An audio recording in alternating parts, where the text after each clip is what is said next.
누구는 선물 뭐 받았대더라, 누구는 남자친구가 어디 데려갔대더라, 막 이런 것들 있잖아요. 한 명이 그럼으로써 주변에 다 싸워가고 있는 거야. 그러니까 자꾸만 도대체 누가 만든 거야? 너무 잘 만든 것 같아.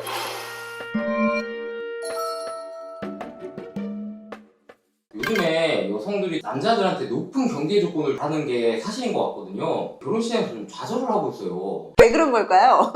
한국의 여성분들의 눈높이는 도대체 어디까지 올라갈 것이며, 한국의 여성들이 바라는 거는 도대체 어디까지 바라는 걸까? 그런 거 있잖아요. 내 집 하나 있었으면 좋겠고, 인서울에 있는 대학을 나왔으면 좋겠고, 대기업을 좀 다녔으면 좋겠고, 그래도 연봉 한 1억 갖고 왔으면 좋겠고, 키는 75 이상 넘었으면 좋겠고, 외모는 태도남이지만 속은 애견남, 나한테 정말 잘해줬으면 좋겠고, 이런 사람들을 많이들 원하고 있죠. 남성분들 같은 경우는 뭐 안 그래요? 이왕이면 내 여자친구가 165가 됐으면 좋겠고, 피부가 하였으면 좋겠고, 이왕이면 가슴 사이즈가 B컵 또는 C컵이었으면 좋겠고. 얼마만큼 과하냐, 여기에 대한 조금 문제가 있는 것 같아요. 적당선에서 어느 정도 좀 우리가 끊어주면 좋은데, 요즘에 막 그런 것도 있더라고요. 뭐 평가해주는 거, 너는 몇 등급이야, 그리고 뭐 여성분들이 저 정도면 나 어떤 사람 만날 수 있어요? 막 이렇게 평가해주는 그런 유튜브 채널도 있어요. 저희가 그냥 하는 말이 거짓말인 것 같죠? 여성분들 우리가 막 가끔 현타 온다 그러잖아. 진짜로 와요. 내가 되게 예쁘다라고 생각을 해서 여기 와가지고, 저는요 전문직 오빠 만나고 싶어요, 50억 100억?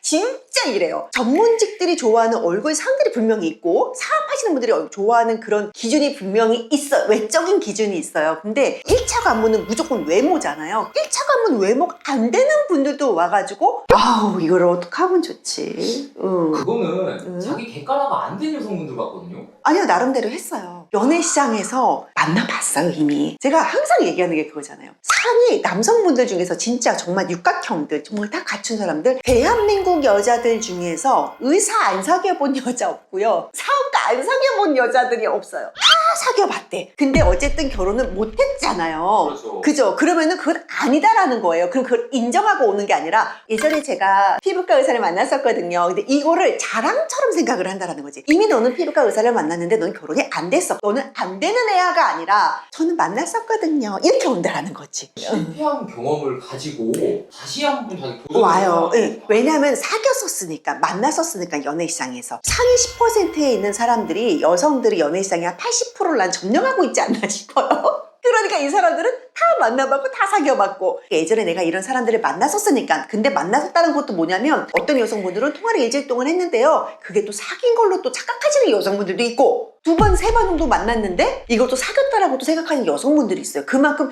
객관화가 조금 덜 됐다. 근데 외부에서 만났으니까, 나는 예전에 그런 오빠들도 나를 좋아했었으니까 나는 이런 사람을 조금 만나도 되지 않겠어?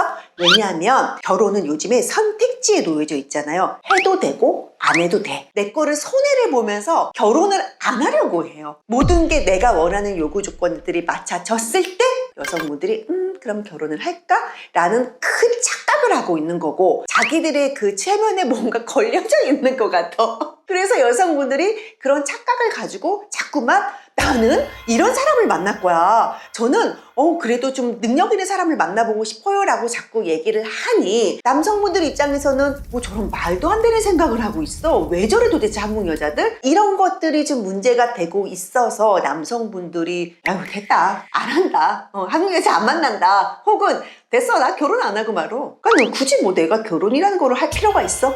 굳이 스트레스 받으면서. 남성분들 중에서 아마 50%, 70% 정도는 요즘에는 연애들도 안 한대요. 귀찮아서. 여성분들이 그냥 만나자 그러면은 나가서 만나고 놀고 먹고, 하지만 내가 책임질 만한 말을 하지 않는데요. 내가 사귈래 라는 말을 하는 순간 여자들이 이제 바라기 시작한다라는 거지. 그리고 또 남성분들이 갖는 또 책임감, 내가 뭔가를 해줘야 될 것 같은 의무감, 이런 것 때문에 남성분들이 사귀자라는 말도 안 하고, 사귀지도 않는데 뭐 결혼을 하겠습니까? 근데 여성분들은 어릴 때부터 만나왔고 사귀어왔고 꽤 괜찮은 사람들의 모습을 보면서 나도 저런 사람이랑 살 수 있지 않을까? 라는 꿈을 가지고 있는 거고, 그 꿈을 실현시킬 수 있는 곳이 어디가 있을까 하면서 찾는 곳이 이제 결혼정보회사 시장인 거고, 저희가 얘기를 할 때 우리하고 어느 정도 이제 합의가 되신 분들은 진행이 가능한 거고, 합의가 안 되는 사람들은 뭐 이런 데가 다 있어? 이러면서 나가는 거고, 진짜 극한 직업이에요, 저희. 제 친구 중에서도 동거는 하는데 음? 결혼은 안 하는 애가 있어요. 책임이라는 거에 대해서 요즘에 힘들어하는 것 같아요. 되게 부담감을 느끼고 있는 것 같아요. 그냥 내가 너하고 나하고 좋아서 동거인 거지 결혼이라는 건 이 집안 대 집안이 엮여버리는 거고 내 어른이 묶여버리는 거예요. 그래서 요즘에 젊은 사람들이 동거는 가볍게 생각을 좀 하는 것들도 있고 결혼이라는 거는 뭐가 되냐면은 너하고 나하고 이제 법적인 테두리 안으로 들어와서 나라에다가 이제 맹세를 해요.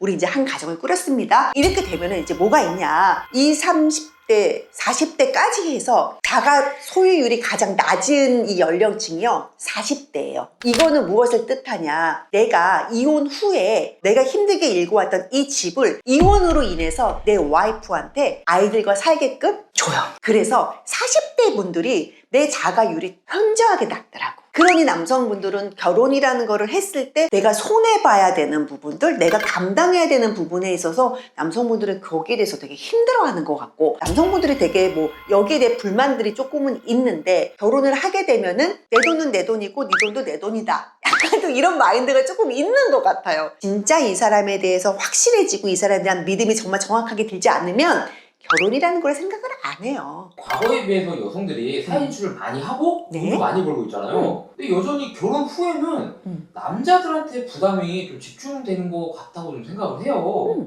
그냥 늘 그래 왔었어요. 우리 엄마 때부터도 그랬었고 우리 할머니 때부터도 그랬었고 근데 이게 제일 문제가 되고 있는 게 뭐냐면 일을 안 하고 있는 여자들이 문제인 거예요. 일을 하고 있는 여자들은 바빠요. 내가 너무 살기 바쁘고 힘들고 시간에 쫓기고 내가 이 화폐 단위 가치에 대해서 너무 잘하는 거야. 이게 문제인 거야. 그러면은 여자들은 지금 당장 내 주위만 보는 거고 남성분들은 미래를 내다봐요. 지금 우리 아이들이 외제차 끌고 다니면서 영어 유치원 보내주고 이게 남성분들이 중요한 게 아니라 우리 아이들이 나중에 초등학교 들어가고 중학교, 대학교 미래를 생각하는데 여성분들은 그게 아니에요. 주변의 엄마들끼리 서로 누구네 아빠는 뭐 했더라 이런 것 때문에 문제가 되고 있어. 그거를 자꾸만 비교를 하는 거고 내 삶이 그게 안 되는 거면 인정을 해야 되는데 받아들이지를 않고 남의 거를 자꾸 비교를 하면서 왜 우리는 이렇게 안 되는 거지? 우리 아이가 설마 기가 죽는 거 아니야? 여성분들이 이게 너무 문제가 되고 있는 거예요. 육아가 힘들지 않더라는 건 아니에요. 그래도 한 사람이 벌어오는 거면은 아이들을 좀 케어를 해주고 가정적인 여자가 어떤 여자인 것 같아요? 일을 하고 집에 들어왔을 때 편안하게 쉴 수 있는 공간이다라고 느끼면 좀 맞아요. 그냥 밥 해주고 빨래해주고 청소해주고 이게 가정적인 게 아니라 300만 원을 벌어오면 거기에 대해서 이 사람의 가치에 대해서 우리가 인정을 해주고 거기에 대해서 내가 좀 더 계획을 하고 가정적인 여자가 이거거든요. 그냥 주제를 알고서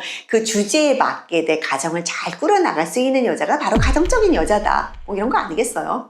요즘에 커뮤니티를 보면은 남성이 여성들을 썩은 귤로 비유하는 사람들이 있거든요. 근데 보통 이게 데이트 비용을 안 낸다거나 자기를 공주 대접을 해달라던가 이런 사람들이 굉장히 많더라고요. 썩은 거죠 뭐.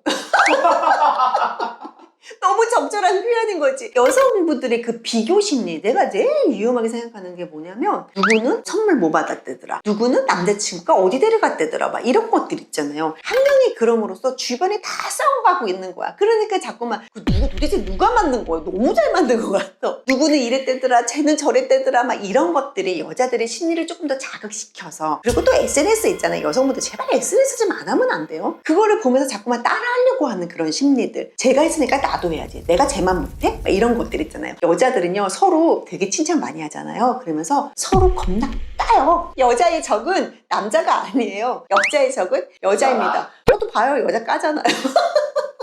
다수의 여성들이 사실 썩은 귤은 아니잖아요. 좀 더 많은 여성분들이 나는 이런 여자가 아니다라는 걸 좀 어필을 했으면 좋겠거든요, 저는. 글쎄요. 저는 항상 그러거든요. 살아왔던 과거가 너를 반영해 주는 거다. 저는요. 되게 성실하고요. 다 필요 없고요. 그래서 어느 학교 나왔는데? 그래서 어느 직장 갔어? 얼마 버는데? 그래서 그 돈은 얼마를 모아놨어? 그냥 이것만 봐도 그 여성분들의 경제력인 부분들 있잖아요. 예를 들어서 월급이 뭐 300만 원이 좀 안 돼요. 5년 동안 1억이라는 돈을 모아놨어요. 우와 1억 있어가 중요한 게 아니라 그만큼 이 사람은 그래도 뭔가 계획을 했다. 준비를 하고 있다. 이런 거에 조금 칭찬을 해주고 싶다. 요즘 남자들이 생각하는 건강한 귤로서의 여성상은 어떤 여성일 거라고 생각을 하실까요? 건강한 귤. 현재에 살고 있는 여성이요. 여성분들하고 저 정말 상담을 많이 하잖아요. 그런데 그렇게 얘기하시는 분들이 있어요. 과거에 머물러 있는 여성분들이 있고 미래에 미리 살고 있는 여성분들이 있어요. 현실에 지금 살고 있는 여성분들을 만났을 때 아, 멋있다. 이 사람 참 멋있다. 지금 이 시간에 나한테 조금 집중했으면 좋겠고 지금 바로 내 옆에 있는 사람한테 집중했으면 좋겠는데 현실을 못 보시는 분들 있잖아요. 이런 분들이 되게 많이 안타깝죠. 그래서 현실에 살고 있는 여성분 이런 분들이 가장 멋있는 것 같아요. 저는.